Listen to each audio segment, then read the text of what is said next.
The crystal chandeliers cast cold light across the mahogany conference table, their reflections fragmenting in the polished surface like broken promises. Serena Whitmore, the blonde CEO whose presence commanded boardrooms from Manhattan to Silicon Valley, found herself cornered by hostile shareholders, a forced contract placed before her like a death warrant. Strange security guards locked the doors with mechanical precision, while cameras blinked off one by one, their red recording lights dying in sequence. As the lead conspirator leaned forward to press his advantage, the heavy oak doors burst open with explosive force. Carter Miller, former Navy SEAL and single father, stepped through in a dark suit that couldn't hide the lethal grace of his movements. His eyes, like tempered steel, cutting through the tension. He spoke slowly, clearly, each word dropping like a hammer on anvil. "Hands off the lady." The room froze, suspended between heartbeats, as if the universe itself had paused to listen. Whitmore Holdings towered 47 stories above the financial district, its glass and steel facade reflecting the ambitions and betrayals that played out within. The boardroom on the top floor had witnessed billion-dollar deals and corporate massacres. But nothing quite like what was unfolding this September morning. Serena Whitmore had inherited the company at 28 when her father died suddenly, transforming it from a regional player into a clean energy powerhouse that threatened established interests. At 34, she possessed the kind of beauty that made men underestimate her intelligence, her golden hair falling in waves past her shoulders. Today, wearing a red dress with a professional V-neck that spoke of confidence without compromise, her mission was clear: close the revolutionary clean energy R&D deal that would position Whitmore Holdings at the forefront of sustainable technology, while protecting the transparent corporate culture she had cultivated against all odds. But transparency made enemies, and Serena's insistence on ethical practices had isolated her within her own board. The vultures had been circling for months, manipulating procedural rules, planting seeds of doubt among investors. She was brilliant, decisive, and utterly alone in a room full of people who smiled while sharpening their knives behind their backs. 3 floors below, Carter Miller adjusted his security badge for the 100th time that morning. At 36, he carried himself with the controlled economy of movement that marked elite warriors even in civilian clothes. His shoulders were broad, his hands scarred from years of service. But his eyes held a gentleness that emerged only when he looked at his 7-year-old daughter, Audrey. The private security gig was supposed to be simple, a short-term contract to cover bills while he figured out his next move. Single fatherhood hadn't been part of the plan when his wife died 2 years ago in a car accident, leaving him to navigate homework and bedtime stories instead of hostile territories. His principles were carved in stone by years of protecting those who couldn't protect themselves. Never leave the weak undefended. Never let a victim stand alone. These weren't just words from a training manual, but a code written in the blood and sacrifice of brothers who hadn't made it home. Today was supposed to be routine, building security for a corporate meeting. Nothing that would complicate his life or compromise his ability to pick up Audrey from the building's childcare center at noon. Above them all, Damian Cross commanded the boardroom with the predatory patience of a spider in its web. At 40, he was tall and gaunt, his gray suit matching the cold calculation in his gray eyes.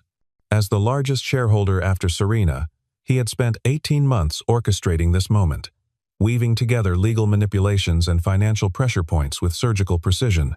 His network included compromised security personnel and a legal counsel whose loyalty could be bought for the right price. The endgame was elegant in its brutality. Force Serena to sign over control, then sell the company's core data and patents to foreign competitors for a sum that would make him wealthy beyond imagination. The supporting cast moved through their roles, with varying degrees of complicity and awareness. Henry Caldwell, the internal legal counsel ostensibly paid by the board, had perfected the art of serving 2 masters while appearing to serve justice. His thin face and nervous habits masked a sharp legal mind that had found every loophole in corporate governance. Vivian Brooks, the CFO, maintained careful neutrality, her allegiance flowing toward whoever held power like water seeking its level. She was competent, calculating, and utterly without conviction beyond protecting her own position. In the IT department, 3 floors down, Liam Torres hunched over his monitoring station, his professional conscience increasingly troubled by anomalies in the system logs. The 28-year-old data engineer had noticed unauthorized access attempts, strange patterns in the security footage archives, and most recently, evidence that someone had pulled complete copies of the R&D database at 2:17 in the morning. Alexandra Pierce, the most moderate board member, sat in the boardroom reviewing documents, her 60 years of experience in corporate governance telling her something was fundamentally wrong with this emergency meeting, though she couldn't quite place what. The seeds of conspiracy had been planted weeks earlier. Security cameras throughout the building had experienced mysterious glitches, always explained away as routine maintenance. The regular security team had been given unexpected schedule changes, replaced by new faces with credentials that looked right at first glance but wouldn't bear close scrutiny. The emergency meeting requests had cascaded through email systems with increasing urgency, each one ratcheting up the pressure while providing less time for proper preparation or review. Serena's assistant knocked on her office door at 8:45 that morning, her face pale with concern. The emergency board meeting had been called to address urgent legal risks that required immediate action, but the documentation was thin, the justification vague. Protocol demanded attendance, but every instinct Serena had developed in 6 years of CEO battles screamed danger. She gathered her materials, her tablet containing the clean energy proposal that should have been the day's real focus, and made her way to the boardroom, her heels clicking against marble with metronomic precision. Carter had just settled Audrey in the building's childcare center. A bright space, filled with books and educational toys, that justified the premium rent Whitmore Holdings paid for the top floors. His daughter hugged him tight, her small arms barely reaching around his waist, before running off to join a reading circle. He promised to return in 90 minutes, a promise he intended to keep despite the unease crawling up his spine. Something about today felt wrong, the kind of wrong he'd learned to recognize in Afghanistan when the air itself seemed to hold its breath before an ambush. His trained eyes caught details others missed. The security badge on the new guard at the elevator bank used a slightly different font than the official ones, a discrepancy so small most would never notice. Another guard wore an earpiece from a different manufacturer than the building's standard equipment, the kind of mixing of systems that suggested hasty assembly rather than professional planning. These men moved with the aggressive confidence of hired muscle, rather than the measured professionalism of trained security personnel. Carter made his rounds, checking emergency exits and monitoring posts, his unease growing with each observation. Near the executive floor's utility closet, he noticed fresh scratches on the access panel screws, evidence of recent tampering. Inside, splice marks on the cables suggested someone had inserted devices into the building's communication infrastructure. He memorized the locations, choosing not to act immediately, wanting to understand the full scope of what was happening before showing his hand. The boardroom filled with calculated precision, each member taking their assigned seat in a choreography of corporate power. Serena entered last, by design, forcing her to take the seat furthest from the door, boxed in by the conference table and her supposed colleagues. The smart glass windows activated, turning opaque, cutting off the outside world. The door locks engaged with soft electronic clicks that might have been missed if not for the sudden silence that followed. One by one, the security cameras in the corners of the room blinked off, their indicator lights dying like stars at dawn. Henry Caldwell cleared his throat, shuffling papers with practiced nervousness that masked his real purpose. He began outlining legal risks that were more fiction than fact, building toward a recommendation that emergency powers be granted to a crisis management committee that would, coincidentally, be headed by Damian Cross. The language was dense, designed to confuse rather than clarify, each clause a trap waiting to be sprung. Serena's requests for independent legal review were deflected with procedural justifications, internal protocols that had been quietly amended in previous meetings she had been unable to attend. The pressure in the room built like a storm system, invisible but undeniable. Damian leaned back in his chair, letting Henry do the dirty work while maintaining plausible deniability. Other board members shifted uncomfortably, some genuinely unaware of the full plot, others complicit but nervous about the execution. The contract was pushed across the table towards Serena, a gold pen placed beside it like an executioner's axe. Meanwhile, Carter had reached the utility access point, his decision made. The SEAL training that had kept him alive through 43 combat missions took over. muscle memory and tactical assessment merging into action. He could disable the signal jammer, restore the cameras, and create an evidence trail. But it would mean abandoning his post and potentially putting himself in direct conflict with the fake security team. The mathematics of risk had changed the moment he recognized this as a coordinated attack on a defenseless target. His mind flickered to a mission 4 years ago in Kandahar province. They had been 60 seconds late reaching an extraction point, just 1 minute that had meant the difference between a successful rescue and finding a dead asset. The image of that failure, the weight of arriving too late, had haunted him through sleepless nights and driven him from active service. He had sworn never to be late again. Never to let caution override action when innocent lives hung in the balance. But there was Audrey to consider. Safe for now in the child care center, but vulnerable if he made enemies of whoever was orchestrating this corporate coup. The conflict between father and warrior, between self-preservation and duty, lasted exactly 3 heartbeats. Then his hands were moving, pulling the signal jammer from its hiding spot, triggering the building's backup systems that would restore camera function and create an electronic record of everything happening in the boardroom. The first security guard found him as he was replacing the access panel, a mountain of a man with prison tattoos barely hidden by his collar. The confrontation was brief and violent, though Carter kept it controlled, using close-quarters combat techniques that neutralized without causing permanent damage. A blood choke, held for exactly 8 seconds, dropped the man unconscious. Zip ties from Carter's kit, securing hands and feet. The second guard came investigating the noise, meeting a similar fate through a combination of joint locks and pressure points that spoke of years of specialized training. Carter took the elevator to the executive floor, his commandeered security badge providing access. The boardroom door was sealed, but the override codes he had memorized during his security briefing still worked. Oversight by the conspirators who had focused on controlling the room from inside rather than preventing entry from outside. The heavy doors burst open with enough force to slam against the walls, the sound echoing like a gunshot in the tense atmosphere. Every head turned toward him, faces displaying a spectrum from shock to rage to desperate hope. Carter stepped into the room, his presence filling the space with an authority that had nothing to do with corporate hierarchy and everything to do with controlled violence held in perfect check. His gaze swept the room, cataloging threats and allies in milliseconds, before locking onto Damian Cross with the focused intensity of a targeting laser. "Hands off the lady," he said, his voice carrying the quiet certainty of a man who had faced death and found it wanting. The words hung in the air, a challenge and a promise wrapped in 4 simple syllables that changed everything. Damian's recovery was swift, his smile sharp as broken glass. "I believe you're lost. This is a private board meeting, and security guards, even temporary ones, aren't welcome here."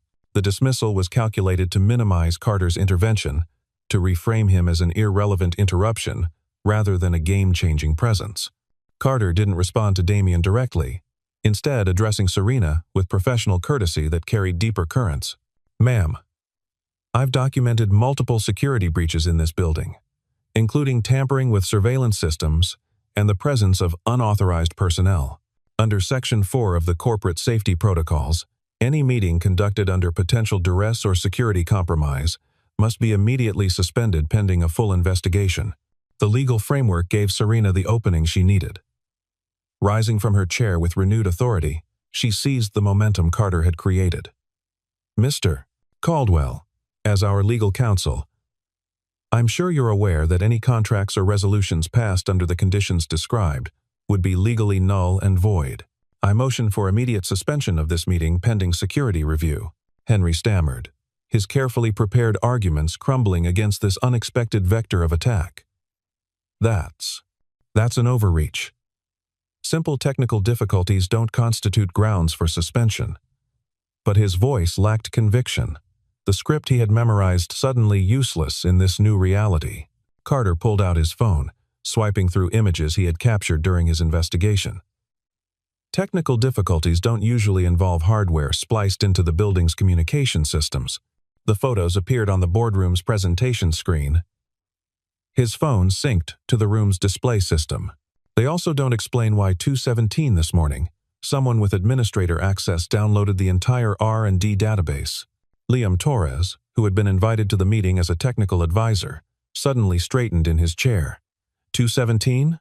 I have those logs. The MAC address of the accessing device. His fingers flew across his tablet, pulling up data that had been troubling him for days. It matches Mr. Caldwell's laptop. The room erupted into chaos, accusations and denials flying like shrapnel. Henry's face drained of color as he babbled about legitimate security testing and legal review requirements. Damien's controlled facade began to crack, his gray eyes darting between exits and allies, calculating if the plan could still be salvaged. Vivian Brooks, the CFO, who had remained silent until now, finally chose a side. If there's been unauthorized access to financial and technical data, the fiduciary risk to this company is catastrophic. I need to see all relevant documentation immediately. Her shift was subtle but decisive, the balance of power in the room tilting towards Serena. Carter had retrieved a USB drive from one of the unconscious guards, plugging it into the boardroom system with deliberate ceremony. The files it contained were damning, complete copies of the stolen data, the script for today's meeting, including predetermined outcomes, and most devastatingly, draft contracts with a shell company registered in the Cayman Islands for the sale of Whitmore Holdings' intellectual property. These timestamps match our system logs exactly, Liam confirmed, his voice gaining strength as he realized he was no longer a lone voice pointing out irregularities. This was coordinated, planned weeks in advance.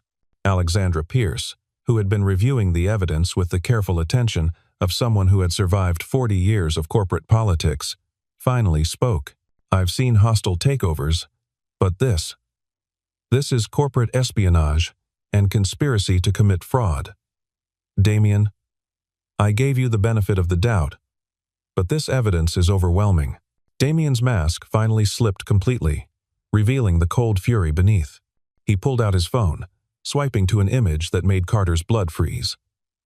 It showed Audrey in the childcare center, taken from an angle that suggested surveillance from inside the room. Accidents happen in buildings every day, Damien said, his voice dropping to a whisper that carried more menace than any shout. Tragic accidents, especially to children who wander where they shouldn't. The temperature in the room seemed to drop 10 degrees. Carter's hands clenched into fists, every instinct screaming to eliminate the threat. But his tactical mind recognized the trap. Any violence now would undermine everything, potentially letting Damien's conspirators escape while Carter was arrested for assault. The mission parameters had changed. This was no longer just about saving Serena's company, but protecting his daughter from immediate danger.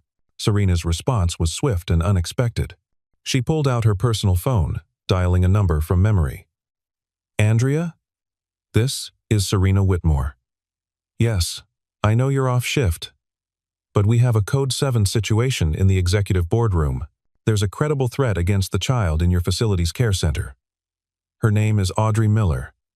Please implement immediate protective protocols. The name Andrea Collins meant something to Carter, though he couldn't immediately place it. Serena caught his look and explained quietly. Andrea is the building's senior security chief. Her husband was Michael Collins, Navy SEAL Team 4, killed in action 3 years ago. I've been quietly funding an education trust for their children. She understands what it means to protect a warrior's family. The revelation reframed everything Carter thought he knew about Serena Whitmore. This wasn't just a CEO protecting her company, but someone who understood sacrifice and loyalty at a level that transcended corporate politics. Damien's threat had backfired, creating an alliance he hadn't anticipated. Mr. Cross, Serena said, her voice carrying new steel. You've just added criminal threatening and conspiracy to harm a minor to your growing list of charges. I believe that triggers the immediate suspension clause in our corporate bylaws, the one that states any board member under criminal investigation is automatically recused from voting pending resolution. Carter saw the opening and took it. There's also the matter of the stop-the-clock provision, he said, remembering obscure corporate law from his security briefing. When there's evidence of coercion or threats during a board meeting, any member can invoke immediate suspension pending ethics review. The provision requires only 2 board members to activate. I second the motion, Alexandra said immediately, her voice firm with conviction. Third, Vivian added, completing the required quorum. The legal machinery Damien had tried to subvert now worked against him. Serena activated the Emergency Ethics Committee through a recorded conference call, creating an unassailable legal record. The committee consisted of herself, Alexandra, and Vivian, enough to constitute legitimate corporate authority. Every word was being recorded, every action documented. Carter's phone buzzed with a message from Andrea Collins. Package secure. 2 attempted intrusions neutralized. Metro and federal law enforcement en route. The relief was overwhelming, but he kept his expression neutral, not wanting to give Damien any information about the status of his threats. "You know," Carter said conversationally, his tone deliberately casual, as he addressed Damien. "In my experience, people who make threats often forget they're being recorded." He gestured to the cameras that had mysteriously reactivated, their red lights blinking steadily. They also forget that conspiracy charges become federal cases when they cross state lines or involve wire fraud. "That shell company in the Caymans? That makes this FBI jurisdiction." Damien's phone rang, his lawyer on the other end, delivering what was obviously catastrophic news.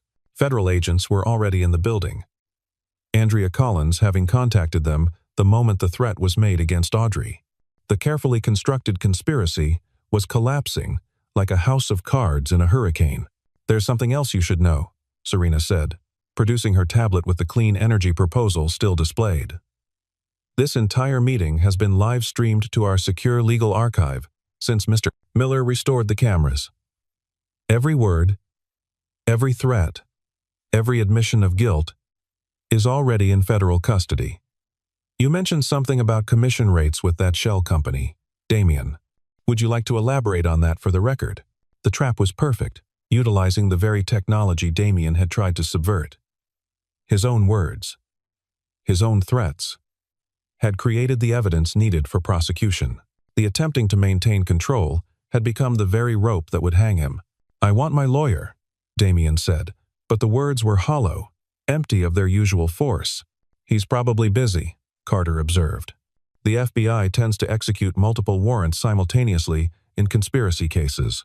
Your home, office, that shell company's registered address, even if it's just a post office box. They're all being searched right now." The boardroom doors opened again, but this time it was federal agents in blue windbreakers with FBI emblazoned in yellow letters. They moved with professional efficiency, reading rights and applying handcuffs with practiced ease. Damien Cross, who had entered the room expecting to steal a company, left it in federal custody facing charges that would likely result in decades of imprisonment. Henry Caldwell tried to slip out during the confusion, but Carter had positioned himself strategically. A gentle hand on the lawyer's shoulder was enough to stop him until agents could take over. Henry's protests about legal review and professional obligations fell on deaf ears as evidence of his 217 unauthorized access was presented. The cuffs clicked shut on wrists that had signed too many corrupt documents, typed too many fraudulent agreements. Vivian had already begun the financial audit, her fingers flying across her tablet as she documented every irregular transaction, every suspicious transfer that could be linked to the conspiracy.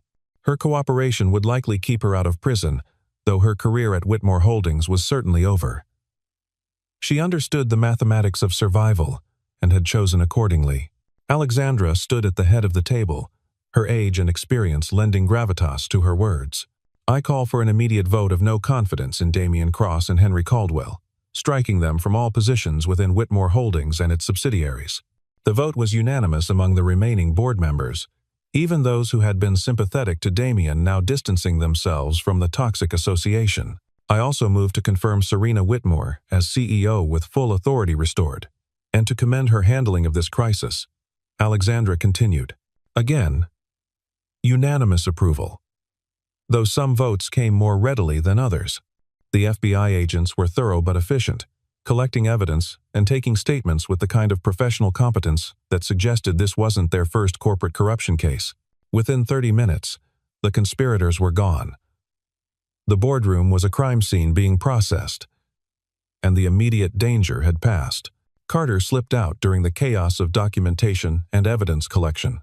His job was done, his contract technically fulfilled, and he had no desire for the spotlight that would inevitably follow. The media would arrive soon, turning this corporate coup attempt into a circus of speculation and analysis. He had Audrey to think about. A promise to keep, about picking her up on time. But Serena found him at the elevator, having extricated herself from the investigators long enough to catch him before he disappeared. They stood there for a moment, CEO and security guard. Though both knew those labels barely scratched the surface of what had just transpired. "Thank you," she said simply. But the words carried weight that transcended their simplicity. "Just doing my job," Carter replied.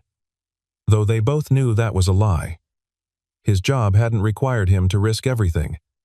To choose intervention over safety. To stand between her and the wolves. "I read your file," Serena admitted. "When you applied for the security position, former SEAL Team 6, Silver, Star, Purple Heart, widowed, raising a daughter alone. You could have had any security position in the city, probably running entire departments. Why here? Why temporary work?" Carter considered his answer carefully. Sometimes, the small jobs matter more than the big ones. Sometimes, protecting one person makes more difference than protecting thousands. The elevator arrived, its doors opening with a soft chime that seemed to mark the end of something and the beginning of something else. Carter stepped inside, but Serena caught the door before it could close. "I'm going to need a new head of security," she said. "Someone I can trust absolutely. Someone who understands that protecting a company means protecting its people, not just its assets. The position comes with full benefits, educational trust for dependents, and the understanding that family always comes first." Carter thought about Audrey, about stability and health insurance and college funds. He thought about honor and duty and the weight of promises made. "I'll think about it," he said, though his small smile suggested the decision was already made. Serena released the elevator door and stepped back. "By the way, your daughter is in the executive conference room with Andrea. She's been reading to some of the younger children. Something about ocean adventures and brave sailors. Apparently, she's quite the storyteller." The elevator doors began to close, but Carter heard Serena's final words. "Like father, like daughter." The descent to the childcare level gave Carter time to process everything that had happened in less than 2 hours. A routine security shift had become a battle for corporate control. A father's protective instinct had overcome professional caution, and somehow, in the chaos of threats and legal maneuvering, justice had prevailed. It wasn't the clean victory of military operations, where objectives were clear and success measurable. This was messier, more complex, with implications that would ripple through courts and boardrooms for months to come. Andrea Collins stood outside the executive conference room, her bearing immediately recognizable as someone who had lived with military precision even as a civilian. She was in her 40s, strong and steady, the kind of person who had learned to carry grief without letting it break her. The recognition was mutual and immediate. Two people who understood loss and duty meeting across the divide of their different battles. "Your daughter is remarkable," Andrea said without preamble. "When we had to implement security protocols, she immediately started helping with the younger children, keeping them calm and distracted. She said her daddy taught her that being brave means helping others when they're scared."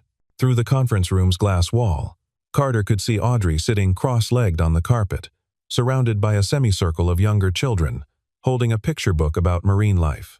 Her animated gestures suggested she was adding her own embellishments to the story, probably including details about Navy SEALs that weren't in the original text. The sight hit him with unexpected force, this small person who had become his entire world, demonstrating the same protective instincts that had defined his military career. "She's had to grow up fast," Carter said quietly. "They all do," Andrea replied. And in those 3 words was a shared understanding of what it meant to raise children who had lost a parent to service, whether military or medical. The conference room door opened and Audrey spotted him immediately, her face lighting up with the pure joy that only children can manifest. She carefully closed the book, said goodbye to each child individually, then walked to her father with the dignity of someone much older, before throwing herself into his arms with 7-year-old enthusiasm.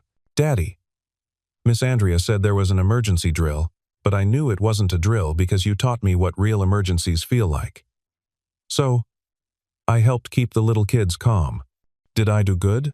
"You did perfect, sweetheart," Carter said, holding her tight, feeling the weight of what could have been lost if things had gone differently.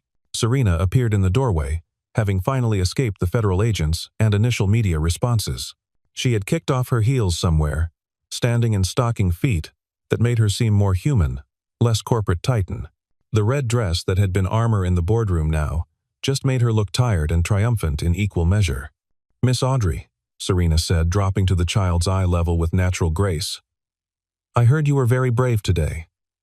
Thank you for taking care of the younger children." Audrey studied Serena with the direct gaze children have before social conditioning teaches them to look away. "You're the boss, lady," she said. "Daddy helped you today, didn't he? He's good at helping people. That's what SEALs do." "Yes, he did help me," Serena confirmed. "Your daddy is a hero, though I suspect you already knew that." "He doesn't like being called that," Audrey said matter-of-factly. "He says heroes are the ones who don't come home. He came home, so he's just daddy." The words hung in the air, profound in their simplicity. Serena's eyes met Carter's over Audrey's head, and in that glance was understanding that transcended their different worlds. They both knew about loss, about sacrifice, about the weight of carrying on when others couldn't. "I have something for you," Serena said to Audrey, producing a beautifully illustrated book about ocean exploration from her bag. "It's about the deep sea, where the bravest explorers go. I thought you might enjoy it." Audrey accepted the book with both hands, the way her father had taught her to receive gifts, with respect and gratitude. "Thank you, Miss Serena. Will you? Will you come read it with us sometime?" The question was innocent, but Carter saw Serena's slight hesitation, the moment where personal and professional boundaries blurred. "I would like that very much," she finally said, and meant it. They rode the elevator down together, an unlikely trio united by a morning's chaos. The lobby was already filling with reporters and law enforcement, the aftermath of corporate conspiracy playing out in real time. But there was a side exit, a quiet path to the parking garage that avoided the circus. "The offer stands," Serena said as they reached Carter's practical sedan. So different from the luxury vehicles in the executive section. Head of security. But more than that, a chance to build something better, safer, more honest than what we had before. Carter buckled Audrey into her booster seat, his movements automatic after years of practice. When he straightened, his decision was made. "Monday morning, 8:30. Serena confirmed. "We'll have your office ready." As Carter drove away, Audrey already deep in her new ocean book, he caught a glimpse in the rearview mirror of Serena standing in the garage, watching them leave. She looked smaller without the boardroom backdrop, more vulnerable, but also stronger somehow, as if surviving the morning's betrayal had refined something essential within her. The radio was already reporting the story, though the details were garbled, sensationalized beyond recognition. Federal investigation, corporate espionage, billions in intellectual property saved from theft. They would never know the full truth. The moment when a father's choice to protect a stranger had prevented a tragedy, when 4 simple words had changed the trajectory of multiple lives. Carter reached back to squeeze Audrey's knee, their signal that everything was okay. She squeezed back, without looking up from her book, already lost in stories of ocean depths and brave explorers. The morning sun broke through the parking garage exit, flooding the car with light that felt like possibility, like redemption, like the first day of something new and precious, and worth protecting. Behind them, Whitmore Holdings stood tall against the sky, its glass and steel no longer cold, but somehow warmed by the knowledge that within its walls, integrity had won a decisive victory. The company would survive, even thrive, but more importantly, it would do so honestly, protected by people who understood that sometimes the most important battles are fought not for money or power, but for the simple principle that when someone is threatened, when injustice looms, someone must stand up and say the words that matter. "Hands off the lady." The phrase would become legend in certain circles, a reminder that courage doesn't always wear a uniform, that heroes sometimes come in unexpected packages, and that the line between right and wrong, when clearly drawn, is worth defending at any cost. But for Carter Miller, driving his daughter home on a Saturday morning that had become anything but routine, they were just words he had said when they needed to be said. Nothing more or less than duty demanded. The story would continue, of course. There would be trials and testimonies, corporate restructuring, and new partnerships. Serena would transform Whitmore Holdings into a beacon of ethical business practice. Carter would build a security department that protected people as much as property. And perhaps, in quiet moments between board meetings and security briefings, two people who had found each other in the crucible of crisis would discover that trust, once forged in fire, could become something deeper, something worth protecting with the same fierce determination that had saved a company and stopped a conspiracy. But that was all in the future. For now, there was just a father and daughter driving home, sunlight streaming through windows, and the satisfaction of knowing that sometimes, against all odds and despite all risks, the good guys win.